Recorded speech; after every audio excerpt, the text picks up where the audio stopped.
morning. It's me again, Blanca. I'm giving you now the recipe for the second half of the video of the sauce. Now I'm going to prepare my tamales and the hojas, the corn husk that you say in English. You put it on very light, not too thick because you don't want it to taste masa, a lot of masa. It's very light. This is a small one, so I am going to add another one to that. And look at the other one that we have already in process. They're very thin. You got to add a little bit masa to them because it's longer to cook. This is two, look. 2 hojas so I can make one because see how some of them are wide enough, some of them are not. And then now I'm going to get, this is the sauce that on the first video, this is the meat.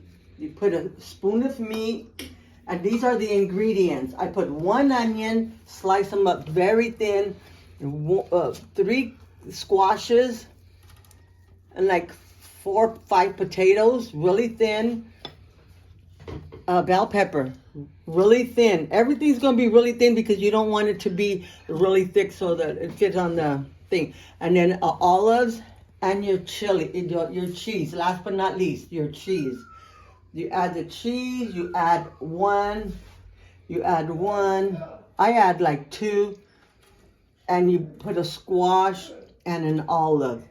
Then when you put the olive, you're going to wrap it and wrap it tight. And from the skinny part, you're going to pop it up this way. And then I start stacking them up here till it's ready to be put in the pot.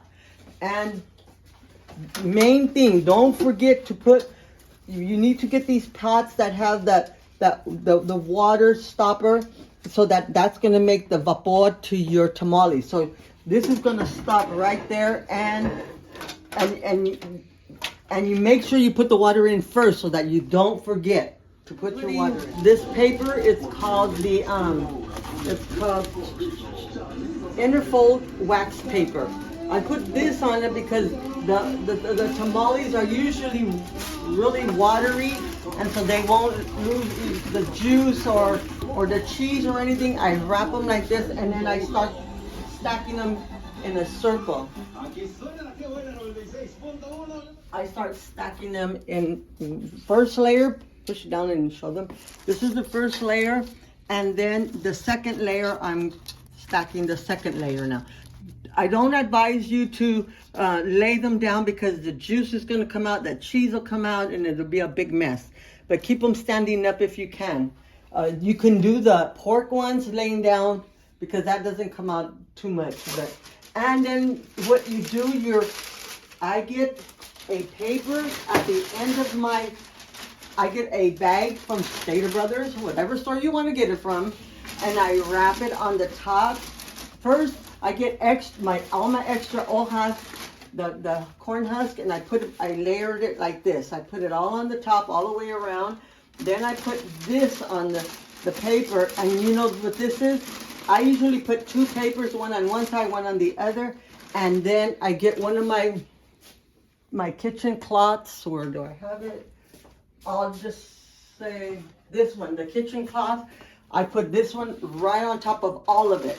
Make sure that it all gets in all the way around. You know, you open your cloth. It will not paint your cloths at all because it's the bags, you know, that are there. It won't paint it.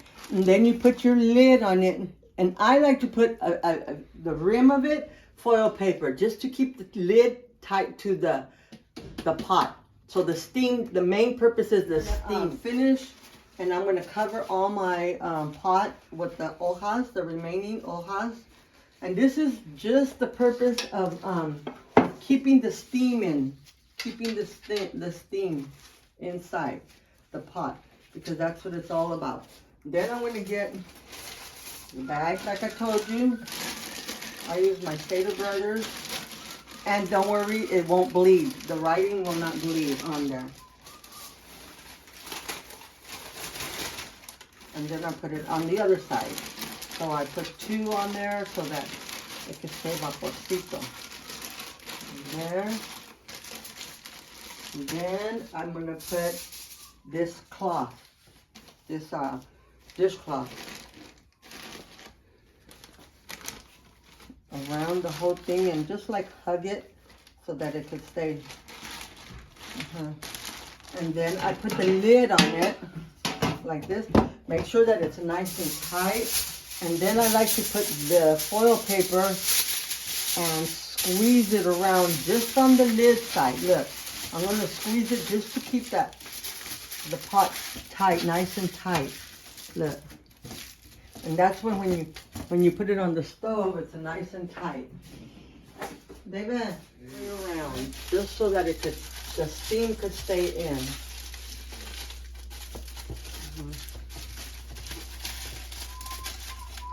Put the stove on full blast, on high. You're gonna put it on high at the beginning so that you can, until you hear the water, you will be able to hear the water bubbling on the bottom. Once you start hearing, when you're gonna get next to your stove like this and hear the water bubbling.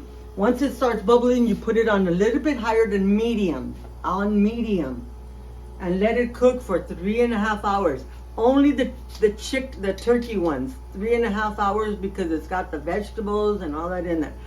And it should be ready. You're gonna take one out, test it, and if it's soft when you cut it, it's good. If the masa will be a little softer than normal, but you'll know that it's not raw. You'll see that it's cooked. When you do pork ones, it's only 2.5 hours, and any other little thing. And that's the end of it.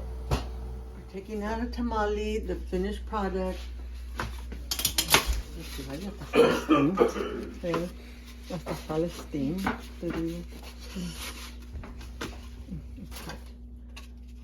Okay, now